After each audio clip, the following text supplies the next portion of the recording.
Hello everyone and welcome back to my YouTube channel with another informative and useful video. So guys, in this video I'm gonna be show you how to fix photos or videos missing in Photos app. So guys, if you are facing this problem and you don't know that how can you fix this issue. So guys, today in this video I'll show you how can you fix it. So let's start our video without wasting any time. So guys, our first step is to make sure that you are not hide some photos or videos in the hidden app. So guys, you have to just simply click on the hidden folder and make sure that there is not videos or photos it hidden.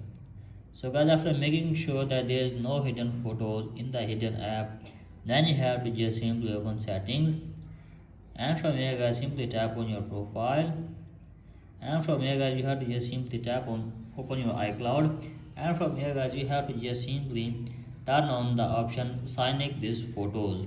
So guys, turn on photos app from the iCloud, and after that hopefully your problem will be fixed.